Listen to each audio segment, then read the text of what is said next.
What's going on, people? Welcome back to another JSTV, back again, and it's for the match preview game between Sheffield United and Newcastle United at Bramall Lane on Sunday, 4:30 kickoff. I've got two guests, one's a regular with me, and I've got a Sheffield United fan as well. Big up to Paul, and big up to Jimmy, the Sheffield United fan from the Blades Ramble. How are you doing, guys? Yeah, good, thank you. Yeah, really good. Happy to be here. Thank you for the invites. Appreciate it. Fantastic. And guys, if you like the video, like what you watch, do make sure you hit the like and subscribe button. Also, if you like to super chat, is open. Thank you for Coach Austin for the last super chat as well, £5 or $4.99. Appreciate that. And if you'd like to become a member, it is just 99p. So it's easy to do. And the first call I've got is AG. Thank you for coming and remember. Thank you very much indeed. I really appreciate that. You just missed the competition. And by the way, Andrew Freeman, I left you a message on DM that you won the £50 e-voucher. I'll give you a couple more days to claim it. If you don't, we have to do the draw again. So you are a member and just let me know. Thank you very much. And big up to Cheers. Please remember to keep comments respectful. No all caps to you because super chats are available if you should donate. Drawing for 99p. Enjoy the show. Thank you, Cheers. And AG has just become a member. Can't believe just beat me again. Let's do too slow today. She's normally quick, but you got to be as quick as flashing, quick as lightning. But there you go. Team selection is going to be very interesting at the weekend. Indeed, Les. And hi to Jules. Hi to AG again. And everyone say hi to Davey as well from Bladen. And if I've got the location right, and I hope you're fine.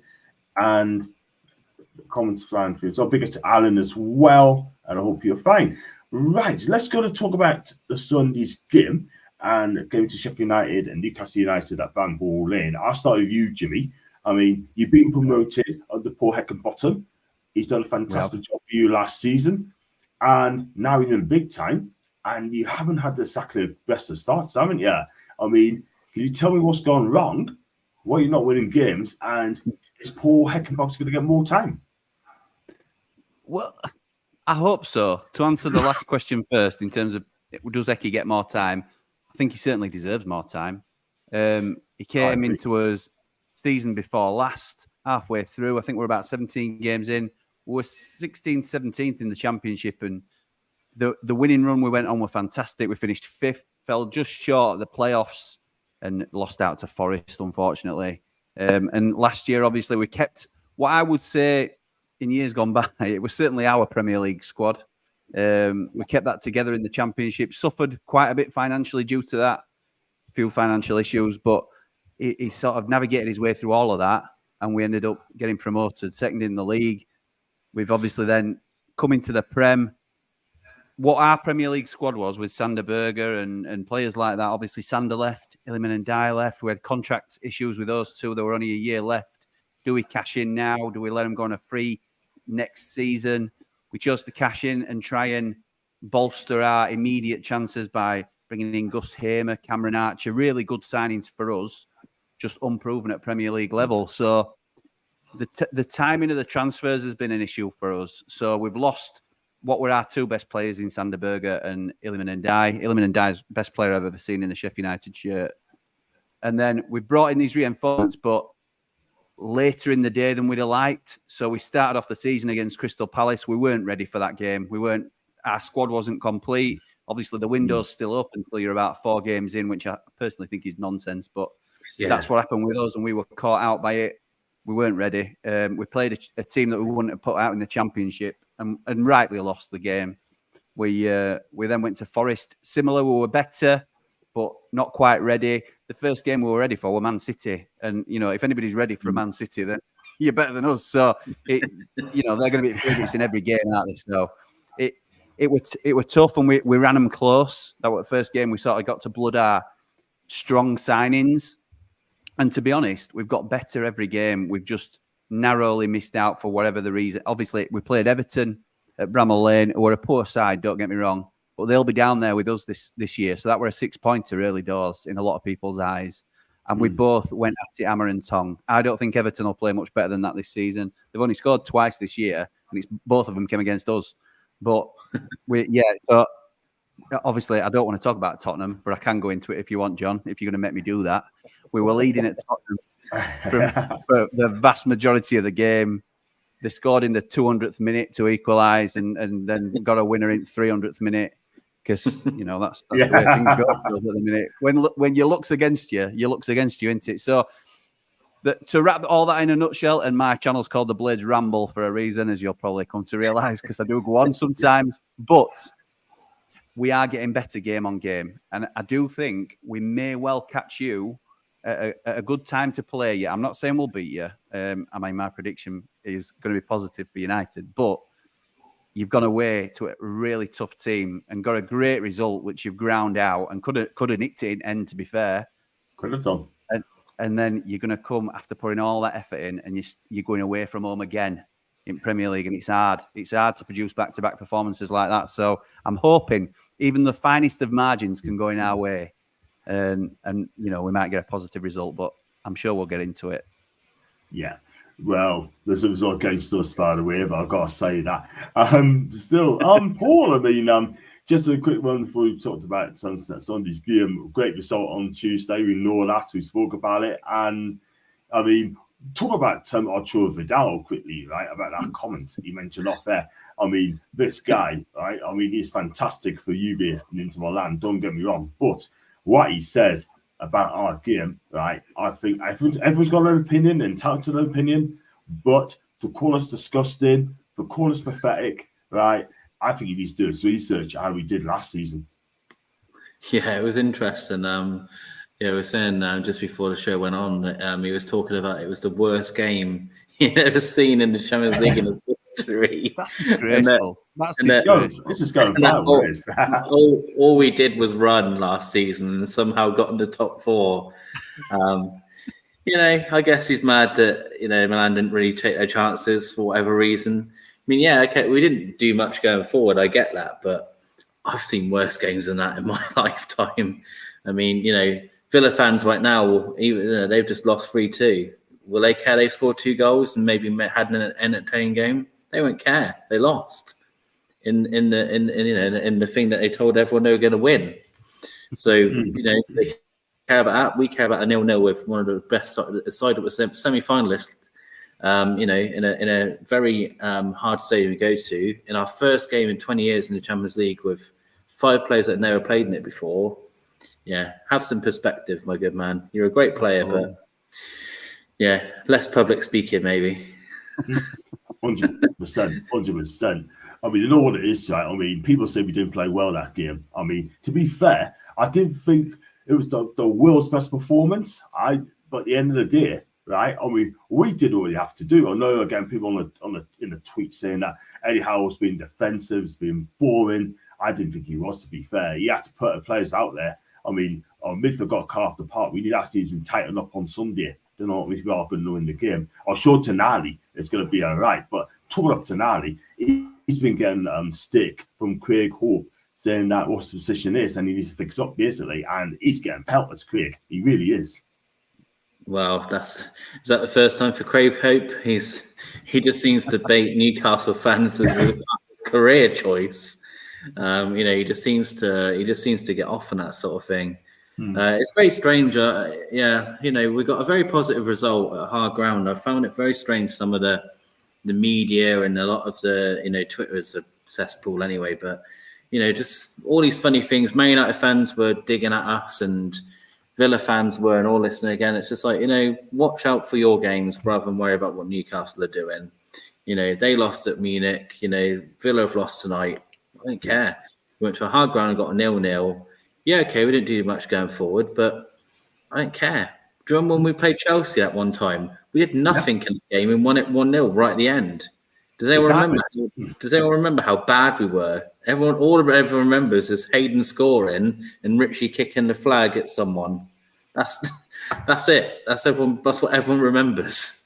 So who cares? If Jordan wins at the end, who's talking about how bad we were? Everyone would be like, Newcastle went to Milan and nicked it at the end. It's really weird. I think this is really interesting because I mean, obviously every club thinks this to a degree that people are against them and the media's against them and the refs are against them and all that sort of thing. We've had a big thing this season about, things aren't going our way either, and people are writing us off before we've even started. But I mean, you look at the facts, we've got 1 point from 5 games, so you can see why people make that assumption. But it's interesting to see that even a huge club like yourselves are now seen as the underdogs in Europe. Well, to me, it reeks of a bit of jealousy, really, as to what's happening at your club. Because listen, there'll be the odd person that says, "Oh, I wouldn't want that sort of money at my club." But 99% of fans of any club would want to become one of the richest clubs in the world and have what is more or less guaranteed success for the next 20 years. So if you have one off night in the Champions League, then I think you're going to be there a lot more often than Villa will be next few seasons, won't you? Let's be right. So, you think a bit longer term, then they want to be picking the battles a little bit smarter than that, don't they? I think it reeks of jealousy, to be honest. So I'd swap places with you, lads, even if you think you had an off night. So to see Sheffield United in Champions League, I will never. It'll be my grandkids may not see that. So you've got to enjoy it and laugh it off, because you'll be the ones laughing at the end of the day. Won't you? Once your club continues to build and match the support that you've had over the years as well. So, yeah, reeks of jealousy. 100%. Exactly, and there's too many of that as well. I mean, they don't want to get beat off Newcastle, but guess what? We're not scared of them anymore, and it's been proved. We proved that last season that we're not scared of people. So, Alan said, "Man U, who are they?" Leslie, we were so bad defensively that Milan didn't score. I think Milan were complacent. They thought it was going to walk over and win that game, and it just didn't. First half proved the point. Alan loved it when Gary never had an emotional breakdown. And everyone said, "Davey, huge plus though." Leo, I think James will go through them. I tell you what, I think you've got a great chance of beating Milan. But if you're going to win the game, you need to win the game. We'll do it. But that's another time. Let's go on to Sheffield United's form in a minute. Like I said, you haven't won a game this season. You're getting closer. Cameron Archer is an interesting one. You paid 18 million quid for this guy, and he's a young striker. He's had a brilliant season for the ball last season, and now this is his chance to be a number one striker for your team.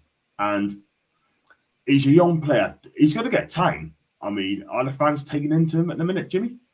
Love Cameron Archer. I have been a huge advocate. I started my channel just around a year ago. We've just turned 1.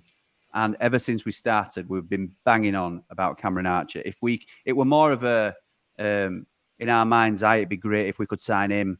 But we've gone up and it's actually come to fruition, and that never happens for us. So I was absolutely amazed, elated, over the moon. This kid, I think his ceiling is huge. In terms of have we taken to him, he scored 2 goals on his debut. He got credited for 1, but the second came back off the post. It Pickford on back at head and went in the goal. So if it weren't for Cameron Archer's strike, it wouldn't have been a goal. So he made an immediate impact against Tottenham away. He was fatigued, I would say. He sort of faded quite early doors. He didn't get a lot of service, which was to be expected when we're going away to one of the big boys. It might have happened if this weekend, if this game had been at St James's, but I think with us being at home, I think we'll see a little bit more of the ball. I'm not saying we're going to dominate it at all by any means, but I'd expect him to be involved in and around. Ollie McBurney's out suspended, so Archer will likely lead the line alone with a bit of support from behind from James McAtee, maybe. Either that or we're going to bring one of our young raw strikers in, which I wouldn't fancy, to be honest. But yeah, I really like Cameron Archer. It's a lot of money to shell out on somebody that's unproven at Premier League level for a club our size. But it's one of those risks that you've got to take when you're a promoted club, and this is a really clever deal. I don't know if you know the intricacies of the deal, but if we are relegated, Villa have an obligation to buy him back. They have to take him back and pay us pretty much all our money back. So it's zero risk in terms of finance there. If we stay up, they've still retained a buyback, but at a much higher price. So if he does well, then we're going to stay up. And even if they take him back, then we've obviously achieved our objective of staying in the league. If we go down, it's just been a very minimal costly loan, if you like. So it works for all parties, because that deal, us handing Villa 18 million quid, massively helps them in terms of their FFP conundrum, because they're one of those that like to... Obviously, you guys are the boys with so much money that it's coming out of your ears, but you've actually tried to be a bit cute with it and how you spend it. Other clubs, like your Chelseas and your Villas, Everton, who hopefully will be in a bit of bother for this, throwing it around like confetti and then thinking, oh dear, we're in a bit of bother here. So, again, it's another one that playing the long game, I think you Geordie boys might be smiling. So, we'll see. Yeah. We'll see how it goes. But yeah, really chuffed with Cameron Archer. I think he's brilliant. Gus Hamer's another one that you may want to come on to, you may not, but I think he's been a fantastic signing for us as well. So, yeah, a couple of really strong signings to replace two very good players that left us, to be honest. Yeah. And you also lost Ndiaye, is it Ndiaye to Marseille, I believe? I mean, that's a massive miss there, because I think he would have done bits for you guys in Premier League. And it is such a shame that you had to accept that money, so like 15 million quid. And it's sad, but when you get a bigger club coming for you, one of your best players, that's what happens. It is sad. That's the word that I would use as well. It's absolutely devastating, to be honest. He is the best player I've ever seen in a Sheffield United shirt, and I take all our legends into account. But he was on the verge of signing a contract with us, which I thought was impossible anyway, because he's destined for bigger things than Sheffield United, no doubt about it. But the only thing that changed his mind, he wasn't interested in the money particularly. He wasn't interested. He could have gone to a Premier League club in January last year. It was because Marseille are his boyhood club, and he'd always dreamed of playing for Marseille. They came to him when they'd heard that he'd agreed to sign a deal with Sheffield United, and allegedly said, if you don't sign with us now, we're not coming back in for you again. You've got to do it now. Come to us now, because we're in Champions League. And if you don't sign now, we're not coming back for you. So he signed for him, got off to a really stop-start, sticky sort of transition. Didn't do very well for the first 7 games, in and out of the side. But their coach has just left after 7 games, Marcelino. So now he'll get a decent run inside now, and he will go on to be some player. Watch this space, because he's elite. He will get to the top of the game. So really, really brilliant talent, and a huge miss for us. And I'd vocalised on the Ramble that the only player that I would want that had come close, and the different players, but if we could get Cameron Archer, if we could just get Cameron Archer in, that would sweeten it for me, because I've been after this boy for so long. And lo and behold, it's obviously just pure coincidence. It's not like the club have been taking my tips, but it's a case of we've got him in, and I think that appeases the fan base somewhat. We understand the situation with Illiman, why he left. You know, he left under fairly good terms, I would say. Not brilliant, because he'd agreed to sign for us and then changed his mind. But we understood it, and we've replaced with quality as well. Not quite to the level, because I don't think you can replace a player like that. But we've done really well in getting replacements in, I would say. Eventually, Cameron's gone to your club, which is good. So I know you're happy. Let's hope for your sake you stay up as well.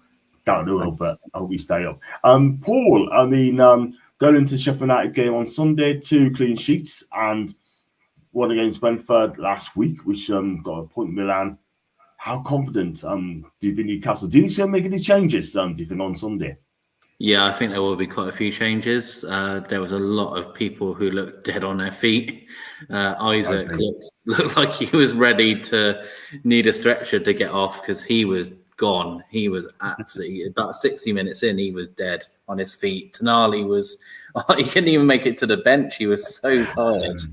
I just think they did so much running in that midfield. So I think there will be quite a few changes. Wilson, I assume, will probably come back in for the start. He likes to change it up here and there. And I just think, looking at how Isaac was, I just think it might be better just to bench him for that game, just because, like I say, he just looked absolutely off his feet. Possibly, I can't see Murphy starting. I think it'd probably be back to the usual, either Miggy starting or maybe Barnes and Gordon. But I think it might depend. Maybe if Gordon played, it might be that Miggy plays and Barnes plays. So there'd be a lot of change there, possibly. Midfield, probably not, because of where we are with injuries. Anderson possibly would start, but can't say I'm going too far off the Sean with Bruno and possibly Tonali still in there. So that's probably going to be the same. Back 4 will be exactly the same. I know people are going mad saying that Lewis Hall needs to start. He won't. I really don't see that happening. He hasn't played a minute for us. So I'd be very shocked if he started. I wouldn't be shocked if he came on, but I don't think he'll start. Because why has he not played? Eddie Howe, first of all, about 2 weeks in, he said that he was recovering from an injury. Right. So I'm assuming that that's taken some time to obviously come back from. And then we know what Eddie's like. He has a certain level of fitness. Anthony Gordon said about this, that there's fit and then there's Newcastle fit. So the only thing I can think of is that maybe he's just not quite there. Right. Eddie has this thing anyway, that he kind of beds players in anyway. He doesn't just throw people in. So for me, if we go by anyone we've signed, like Bruno and all those people, they kind of came on late in the game, then they would maybe get a half and then they get a start. He kind of he doesn't normally just chuck people in. Not really. I mean, Tonali was maybe one of the only examples where we just pretty much started him from the Villa game, but it's quite rare, isn't it, John, that Eddie throws him in from like the beginning. So I can only assume it must be some sort of like fitness levels. I mean, Eddie's so quiet in his press conferences, he'd never say. Does Jason Tyndall not say? Does he not jump in and say? He'd probably knock them all out in the press. Okay, he did a press conference once. That's when Eddie took over, and he took over against Bournemouth because Eddie had COVID, and he did his early press conference. So, and I tell you what, he did brilliantly. He did absolutely fantastic. Let's go for the comments as well. Do get the comment in, guys. They haven't been on part of the night. Stretcher's on. That's Brighton. Is that the goalkeeper? I can't. It's not showing it on my. I don't know at the moment, but Brighton are not doing that great. Again, this shows you, doesn't it? This is Brighton's first European game. You know, it can affect anybody. Brighton are a good side, but Europe will make people nervous. It's just the fact of what it is. Yeah, very interesting. Very interesting. I'm sure we'll probably find it through the chat in a bit. Fans turn bouncing. What's this all about? That is from AG. Not keeper lay on his neck brace on stretcher. That doesn't look good. Really does look good. Never touched it and got one and counted a point. It's just showing a struggle of his teams being in other competitions. Villa, flat, Brighton sort with it. Yeah. Interesting. Very interesting. Only Isak, Trippier and Tonali were brought in from the beginning. Isak and Trippier are out of desperation, but Tonali had enough of pre-season. Bruno didn't when he came in. That's a fair comment. That's a fair comment as well. I'm going to ask you a question, Jimmy, as well. I mean, what's your tactics going to be? I mean, your formation, right? And also, where do you think the game's going to be won or lost? Well, over the last 2-3, I mean, we've played the same formation now for around 5 years. Since Chris Wilder came in, 5-6 years it'll be. So we play 3-5-2 traditionally. So we have 3 centre halves, 2 wing backs, and either 2 in the middle, or now that we're in the Premier League more often than not, it'll be 3 in the middle. If we have a 2 in the middle, there'll be a 10, and then 2 strikers up top. But Eki's sort of adapted that slightly. Sometimes we play with 1 up top and 1 or 2 off them, but we'll still stick with the same back 5. And over the last few years, our success has been built on our defence. So we've had a really solid defence. We never tend to get beaten, touch wood, by more than the odd goal if we're to lose. It's always quite tight, our games, and we just nick a goal. And to be honest, for some strange reason, it has flipped this season. So we're still not conceding loads or anything like that, but we've focused on improving our attack and layering up and things like that, where, with signing Cameron Archer, Gus Hamer, James McAtee on loan from Man City, who did really well for us last season. And we're relying on our traditional defence that Anel Ahmedhodzic, who was very good as well. John Egan, normally Mr. Reliable, has been quite shaky this year, to be honest. Jack Robinson's done well, I have to say. I'm not a huge Jack Robinson fan personally, but he's played well this season. Always got a mistake in him, though. We could never get left wing back right. It were a problem position for us. And now we've got Luke Thomas from Leicester, who looks good. But again, it's testing himself at this level. I know he played for Leicester last year, but that didn't go very well for them, did it? So from what has been a traditional, really strong defence, that has been our weakness. And I think we will stand and fall in this division on whether we can keep the goals out in the tight games, such as Tottenham.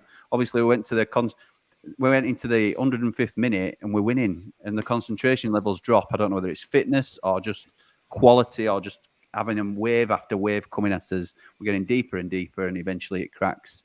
So, yeah, we'll play most likely, I think, because McBurney's out, I'd expect us to have Wes Foderingham in goal, who's done very well this year, to be fair to him. Again, he's somebody I've questioned in the past. I'm not sure how many other Premier League teams are getting, if I'm honest, but he's played very well this season. It'll be Anel Ahmedhodzic, who's like an underlapping centre-half, but hasn't had the chance to get forward as much as we'd like, for obvious reasons. John Egan in the middle, who'll be captain, and Jack Robinson at left centre-back. We'll have George Baldock hopefully back fit, who's a great engine up and down that right-hand side, at the wing-back role. Luke Thomas, our other wing-back, who's given us great balance down there as well. Very new to the side, but seems to have come in straight away and fit in very well. I think we'll go with Vinny Souza Holding, who's our big new Brazilian, who is a bit of a unit, to be fair. He's a destroyer. So physical, like AG mentions there. He's physical in the centre of the park. He loves the tackle. Norwood will also, I think, be alongside him to do. People think of Ollie Norwood as a passer, and he just sort of strokes passes around. He's actually very good defensively as well. I think those two will sit. I then think Gus Hamer will have a bit more of a free role. McAtee will be slightly higher behind Cameron Archer, and I think it's a decent attacking threat, if I'm honest. It's just whether we can keep them out at the back, which hasn't been us traditionally. It's been the other way around, where we've been solid and really struggled to create, particularly at this level. But we'll see. We'll see how it goes. I think once the team... The thing about our side, if I'm honest, is we haven't got the depth. So if we... Like you're bringing Callum Wilson in to replace Isak. Callum Wilson would be the best player, one of the best players in the history of our club, because he's such a good striker. But he's a rotating player for you at the moment, just because of the way you play. I know you rate him as well, but we haven't got that quality. If we keep our best 11 fit, we've every chance of staying in this league. If we don't, if we drop one or two players, there's a real quality drop off for us, unfortunately. So that's where we are. We have to sort of ride our luck a little bit with injuries and suspensions and things. But most of our players, I'd say probably other than McBurney, 10 of our first 11 are available, and I fancy us to give you a good game on Sunday. Yeah, it's going to be interesting. I think Archer will do bits as well for you guys as well. And it's going to be very interesting, very interesting. Go to some comments as well before we go through the ads as well. This is a game you can see getting physical to a point. Bad tackles flying in. I tell you what, I think Bruno will be loving that as well. He'd probably go for a tackle as well. He needs to come down this season as well. So Brighton score for the Pens 2s each against AK Athens, I believe. And it's a cool penalty. And we've challenged Brighton game on. We can't really see it. Okay, couple of seconds. There you go. Let's go for that as well. Getting sloppy. West Ham scores 1s each. And their game. And what about you, Paul? I mean, we talked about our team. What's going to happen to our team? I mean, there's going to be a lot of changes. We said that, didn't we? So we're going to be a lot of changes, I think. I mean, I'd love to see Lewis Hall come in for Dan Burn. I think it'll happen anytime soon. Livramento, he's going to have to wait a little bit longer. The midfield's going to be very interesting. I think Sean Longstaff starts for me. It'll be Sean, Bruno, and Tonali. And then I'll say Wilson play alongside Miggy and Anthony Gordon. So that's who I'm going to go with as well in a 4-3-3. And just a minute, no problems, I believe. And sounds like Mr. Gim. And got one here. Got one here for Alan. Sheffield United is our boogie team. We'll have to be on our guard, but I think we have too much for Sheffield. So it's a Newcastle win for me. Do you agree with that one? I don't. But I've got to say that. If you're asking my head, then I think it's good logic that you have got a lot. You've got higher quality than us in the side, but we've got levelers, we've got other things, we've got Bramall Lane, we've got a bit of determination, bit of spit and grease, that sort of thing. So listen, it's got to turn for us at some point, and I'm just hoping we catch you at the right time after a really tough European game and come into a raucous Bramall Lane. I'm hoping that sort of gives us a little bit of a leveler, if you like. So I'm confident. I'm confident that we'll certainly give you a game. Yeah, that's what's been playing on my mind a lot, that this is going to be our first time doing this, like going to an away game like that in Champions League and then playing on the Sunday. It'll be our first time doing that. And I do wonder what sort of performance that we'll have there. Again, another hostile away ground where the fans will be well up for it. And again, like they'll be absolutely gutted after the Tottenham result because they were going to get that 1-0. Tottenham got very lucky, I felt, in some of that game. But it's just one of those things where we've been on air when Liverpool did it to us, where we were doing so well, and then you just get that sucker punch right at the end. So we feel your pain when it comes to last minute goals. So it's one of those where I do wonder how we are going to be, because we are going to be, there is going to be tired legs in there. There is going to be some people who put a lot of effort in. And then obviously, again, any team that's been beat recently wants to improve that performance. And if they're, Sheffield are going to be at home. What time is it Sunday? Is it the 4:30 game? 4:30, yeah. Is it 4:30? So, the crowd will be well up for it for then. So it'll be an interesting one. I certainly don't think it'll be like one of those sort of away games we had last season, where when we were at full tilt, if we were in that little run we were on last season, it would have been, one of those easier predictions, really, because no offense to the teams, but at the time we were just steamrolling everyone we kind of put in front of us. Yeah. But after a tough game, I think it'll be a tight one. I don't think it'll be a big 4-5 or, anything silly like that. I think if we win it, it will be a very nervy 1-0-ish sort of game, or 2-1 sort of one. It won't be, I just can't see it being 4 or 5. No, I agree. We don't tend to lose by big margins, to be honest. I'm not saying we don't lose, because we do, obviously, but it's never by a big margin, or very rarely. Touch wood. I obviously don't want that to change, but it's going to be a tough game. I think we are getting to the point where we're not desperate, but we now need to start making up a little bit of ground. In my opinion, we dropped points where, I'm not saying we'd have beaten them, but we dropped points when we play Crystal Palace at home. You always want to, take your chances, and we didn't. We weren't ready for that game, as I said. Forest, we can pick up points against Forest if we're at full tilt, and we didn't. So now we're getting to the games where you don't really expect to win, but you have to pull something out of the bag from somewhere, because otherwise you're going to stay behind others. We can't just write off games. Like, we didn't write off the City game, which I was really pleased to see. We gave everything against Tottenham, and I think we'll come full tilt for you guys as well. And I think we might scrape something. I'm certainly hoping so, obviously. Well, the thing is, we're not as bad as people assume, but by no means are we very good. So I don't want to sort of come on here and make out like we are the sleeping giants of the promoted teams and we're going to go on a great run, because we're not. And I'm not trying to be unrealistic, but I think there's been a lot of people that look at the record so far and sort of make an assumption, like due to the manager and things of that nature, that we're not going to be much of a challenge this season. I think people will start to find out that we'll give them a real good go. I think, in all honesty, we're the best of the 3 promoted clubs this year. So, and we'll see whether that plays out or not. But I think we're better than people are giving us credit for currently. So it's just a little word of warning. As I say, I'm not saying beware of Sheffield United, but don't underestimate it too much, because we will shock a couple of teams this season. You're better than Everton. Oh yes. Oh, God, let's hope so. I think should have won that game. Yeah. Yes. Going in Everton. There you go. You guys going to go for the adverts as well. Just going to be 2 partnership channels as well.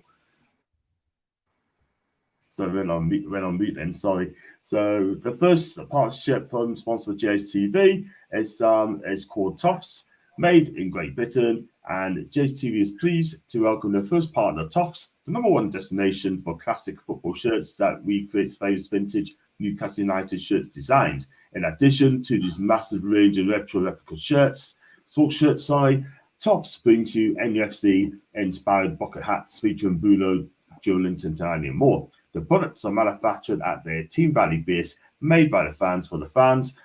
Get them at www.toffs.com. Our exclusive JS discount code gets you 15% off your order. Simply quote JSTV15. And our next one is the Magpie Stores. These guys are passionate about supporting Newcastle with quality NFC-inspired clothing. Their range includes hoodies and t-shirts featuring Gordon, Tonali, Isak, and more. Keep your eyes open as they continue adding to the product line. The Magpie store is a new store for New Dawn at Newcastle United. They could be found at the magpiestores.co.uk. Quote our exclusive code JSTV1010 for 10% off each order. Please contact JSTV via email if you also like to join our partnership team. Thank you very much indeed for me 2 partnerships there. And let's go on to some more comments and look at this one as well.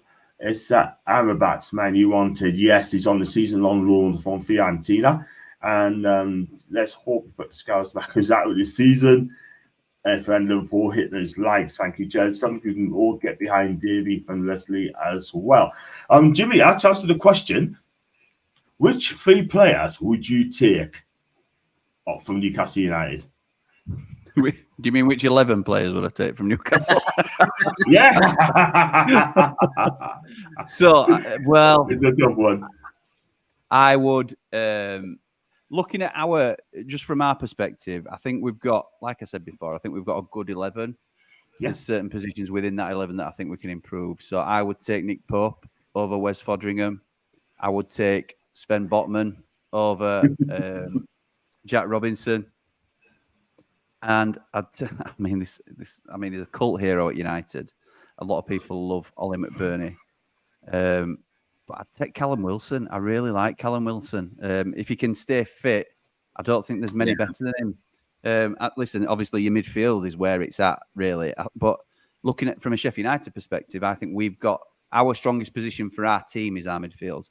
So I would be levelling up by bringing a Tonali in or a Bruno in, but we need to improve up front and we need to improve left centre back. And in my opinion, these are our weaker areas. So I'm taking Pope, Sven Botman, and Callum Wilson, if that's okay. When do you want to do it? When can we sign them? Hey, 2026. Okay, that'll do. Well, maybe in the I don't know. I don't know how it'll happen anytime soon. If Callum Wilson decides to leave Newcastle, then wherever he goes to, I wish him all the best, but he ain't going nowhere. He's signing 1-year extension to his deal. So, got some more comments as well. Jimmy, question for Good Father. Can you stay up? And that is not an euphemism. Yeah, that's a question for me, missus, isn't it? But I mean, so what I would say is, in terms of can Sheffield United stay up? Yes, we can. We definitely can. Whether we will or not is a different question.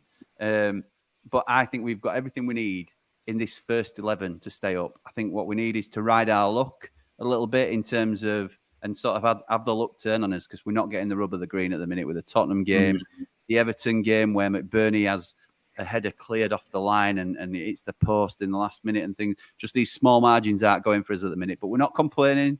We're keeping his heads down and carrying on. But if we can get to Christmas time and still be in the hunt, and then in January just improve on that squad depth a little bit. So if we get the odd suspension, we can bring a decent quality player in, or a little injury, then we can bring a decent quality man in to replace, rather than relying on championship players effectively to come in and try and play in the Premier League. Then there's every chance we stay up. And the other factor is, I think there's 3 worse teams than us in the league. I think Burnley, Luton, Everton, Wolves, potentially Bournemouth. I think it's a 6-team league down there, and we are obviously one of the 6. We have to finish top of that 6, or even third in that 6, and I'll take it. So that's the way I see our season currently, and it may change.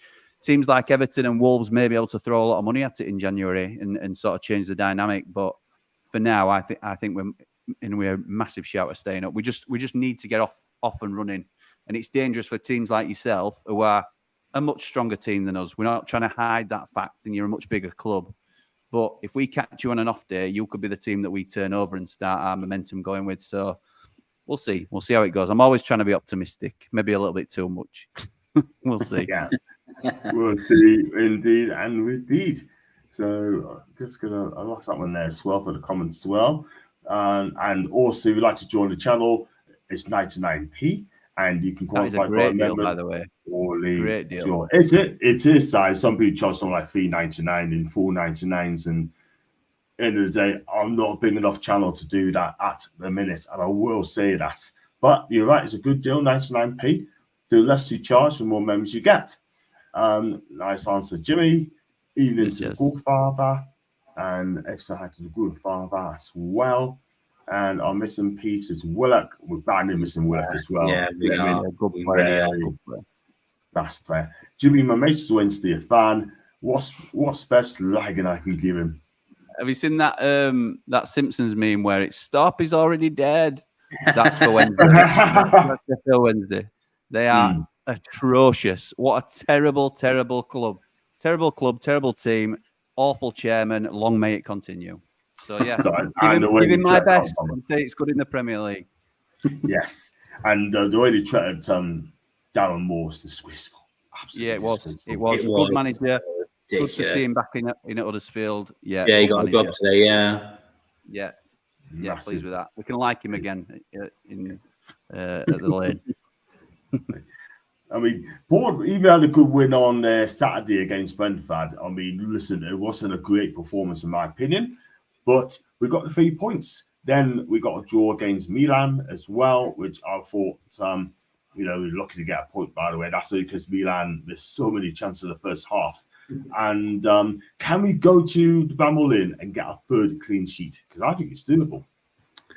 I think, like I said, it's like I said, the only worry I have is just that whole thing of like, it's the first time we're going to be doing that trip of coming from Milan and coming back over, having that mental exhaustion as well. It's not just physical exhaustion. It's all, all the build up to the Champions League game and all of the, the players obviously being emotional where the music, music's going.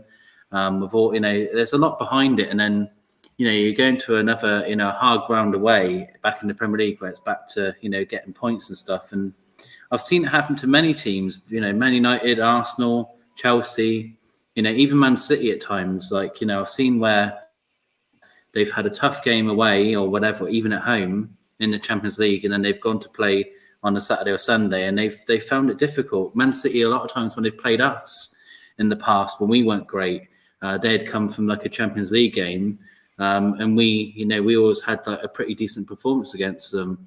And I remember Pep being, in his interview saying that, the Champions League games had obviously added to their tiredness.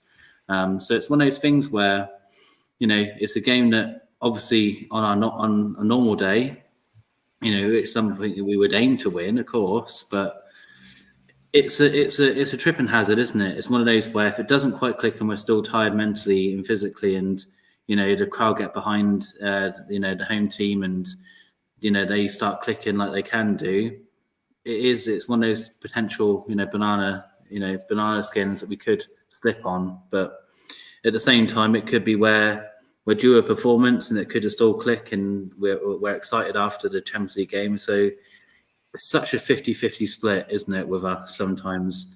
We can have this. Sorry to interrupt you, Paul, but the wild card is this Champions League game for me. Yes. Because what does Eddie do? Does he go again with the same team, or likely your strongest side, and field that and hope that they can still go again? Or does he bring in some rotation options who obviously aren't your first choice, but are still quality players? Do they have the momentum? Do they have the fitness? Do they have the synergy like that your first team would have?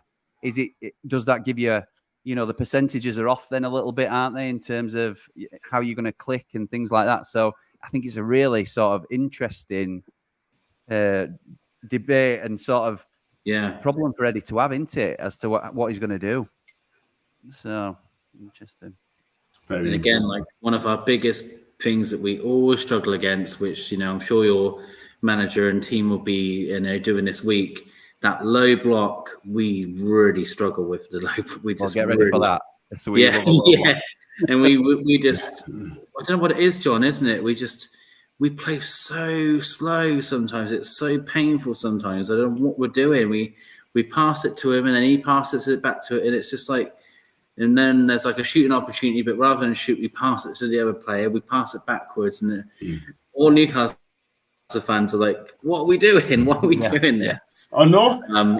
It's crazy, man. Absolutely crazy, man. I mean, you're right. I mean, we got to get ready for these low blocks as well, because most teams now do low blocks as well, and we just can't. And they just don't seem to come up with an answer. Do you know what I mean? Yeah. But no one's going to unlock that defense at all whatsoever. You know. But having said that, I mean, that's what you have to get used to, because people don't like it, but it's there for a reason. Don't get us wrong. We was like under boost. We're low block as well, but these players are not used to it at all whatsoever. Do you know what I mean? But I think we got to do something on Saturday. Have to go to plan B. And talking of plan B, we haven't really got a plan B, haven't we? We haven't got a plan B, Paul. But I'm sure Eddie is going to have to find a way. He needs to find a way. Yeah, like I say, it's one of those where, again, like, if you come away with an ugly win, who cares? Like, who cares? Really, honestly, we can save a brilliant performance, outstanding performance for another day. Like, you know, who cares? Like, the sign of a good team is someone who can play pretty poor and still get some form of result. You know, so anyone will take those sort of wins there. You know, I think Man City would quite happily say that when they beat West Ham the other day, it wasn't the most attractive of wins they've ever had, but who cares? They got the points. They won't care. You know, West Ham at times I thought outplayed them. At the end of the day, Man City won. So again, Pep won't care. The fans won't care because they got 3 points. If Sheffield United get outplayed by us, but we miss the goal 10 times and they score and they win 1-0, the fans won't care. No, It'll be 3 points in the, be 3 points in the bank for them. So it can come off someone's backside, is the old saying, isn't it? It's one of those that you're in the same boat, aren't you? In terms of obviously a much higher level. If you're going to get into that group of teams that are pushing for Europe and you need to have those things go in your favour. You need to have those games that are in the balance to we'll nick one. We'll nick one and we'll get off that line and we'll do it and we'll take it. And that's the difference between making Europe consistently into it and just being another Premier League side for yourselves. So and you'll obviously get there because you've got the backing now, but it's nice that it's fairly organic at the moment. I think it's not just like we were saying earlier, you're not just throwing money at it. It's an organic process that you're getting better year on year. And it's interesting to see the growth of the club, really. I'm glad we're playing you now rather than in 3 or 4 years' time, because it'll be one of them, won't it? Where, wow, Zidane Jr. turning up and really dancing around our defence. But anyway, that's one of them things. So exactly. We've got Solus also do expect the deer, Pookies with Robin and Mitts. That's an AG. Low block, get Lewis Hall on E is quick. I could have to kind of agree. I guess bad experiences of certain fans can change public perception. Never had a problem with Tottenham back in the day, but at some point now I can't stand them either. I've seen him train Alan. He looks a proper tank like Ollie Bernard. I told get him in there, get him on. Playing Daddy deep. And got on here, that might be it, and has to be, and struggling for that one as well. Right, score prediction, guys, and I'll start with you, Jimmy. And if you get the score prediction, I know you watch pick Sheffield United, you're a positive guy. Give us your score prediction and goal scorers, mate. Listen, I can. I'll do this out on display, ready up for ridicule from your fan base. I'm saying 2-0 Blades. I'm saying 2-0 Sheffield United, and that's when I say it out loud. It's ridiculous, but I fancy us to get an early goal and then for you to pile on the pressure. And as you are piling it on, we cheekily nip down the other end and catch you again. So I think we're due a bit of luck. And I think, maybe 2-0 is very optimistic. I'll take 1-0 all day long, as we were talking about, Paul. But I'm going to say Cameron Archer and Gus Hamer to be our goal scorers. And it'll make my weekend, if I'm honest. So... And then I wish you all the best for the season, because I do like Newcastle. Thank you very much. Thank you. I was going to say, this guy, Gus Hamer, where did he came from? He's from Coventry, and he is... I don't know how people have slept on him for so long, because he's a Premier League player all day long. Listen, I'm not saying he gets in your team, but I think he gets in the vast majority of bottom half sides. He's come in, I would argue... And it's a big statement, really, because we've got a lot of decent players now. But I'd argue he's our best player in terms of an all-rounder. I love Cameron Archer. I've wanted Cameron Archer for so long, and I'm amazed he's here. But I think Gus Hamer's our best signing, because we've got him on a 4 or 5 year deal. and he's going to be our player. He's 26. He's the oldest player we've signed this season because we've looked to bring the squad age down, which is going to help us obviously in the future as well. But he can do a bit of everything. And the thing I love about him, and you'll have players in your side like this before, because I think Bruno's a bit similar really to a degree. Obviously he's not as good a player, but Gus is scrappy, aggressive, but so technically gifted. It's untrue, and he's a joy to watch. He controls that midfield. The only thing I'd say about him is he plays at 100 mile an hour. So for it, like three out of 5 of his movements or game plays come off, and other 2 he might give possession away quite cheaply. But he's trying it, and I'm not saying he makes a lot of mistakes, but it's due to the pace that he plays at. He's a great player. 15 million quid, it's rumoured that we paid for him, and it's an absolute steal. We'll double our money on him. And I don't, as much as I'd love to think, and I've just said we'll build our team around him, I think if we go down, he stays in the Premier League, or there'll certainly be a Premier League team interested in him. Yeah. So if we can hold on to him if we're relegated, and I have to sort of consider that as a possibility, then I think we've every chance of bouncing back. Wow. Some good look at that. player. Sounds like it. Good luck with that one. We can't leave that to Jesus. 13 minutes of added on time. Wow. Alan memories. thinks 3-1 to Newcastle. WTF, probably about the 30 minutes added on time as well. If Milan could score, you have no chance. You haven't seen Jack Robinson's long throw, have you? There you go. Jackie Long throw. We don't call him Jackie Long throw for no reason. Exactly. All right. Fair enough. Very good point, Davey. Watching the game, but 30 minutes, come on, getting a bit mental this regarding extra time. You must just play extra time, to be fair. No disrespect to Sheffield, hope they stay up. And that's one. Davey got to take it out of teams for the weekend as well. That's from Leslie as well. Paul, give us your prediction, mate, and your score as. Yeah, like I said, I don't, obviously I hope I'm wrong here, but I don't foresee it being like a 4-5, just go there, win, easy peasy, have a lovely afternoon. I don't foresee that at all. I think it'll be a very hard, tight game. Like I said, it's hard to know what we're going to be like. Like I said a few times, to the physical, mental tiredness that we're bound to have after a big game. So it's tough ground to go to.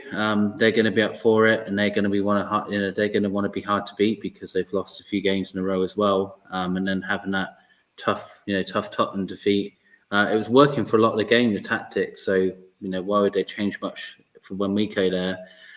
So if we do win, I think it'll be just one of those really tight 1-0s. I can't see it being much higher than that. So I'd say 1-0 Newcastle, more than likely like a Wilson goal, I'd say. But I think it'd be tight. I think it's going to become close. I did say 2-0 to Newcastle. So hopefully, 2 clean sheets, make it 3 clean sheets as well. And if you can get that as well, start well, defend properly, don't let the bullies off the pitch, then hopefully we get the 3 points. Sorry, Jimmy, I have to say that. But of course you do, mate. That's no problem at all. And to be honest, I wouldn't be shocked. Let's put it that way. But, I think we'll give you a good game. I think you will. No, thanks for having me, lads. No problem. Don't go yet. Don't go anywhere yet. I'm not going. I'm just replying to it. Thank you for coming on, Jimmy. That's from Les as well. Cracking debut, brilliant. We'll get back on again. And I'm going to say 2-0, like I said. For me, it's going to be Tonali, and I'm going to say Wilson as well. So that'll be the goal scorers, 1 for each half.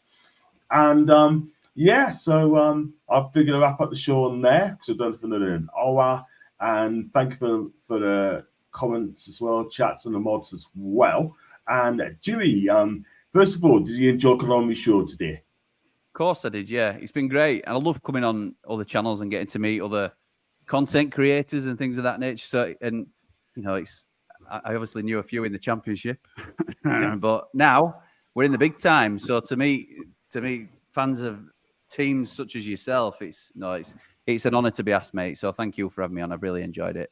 Fantastic. And where can we find you on your socials, and where can we find you on your channel?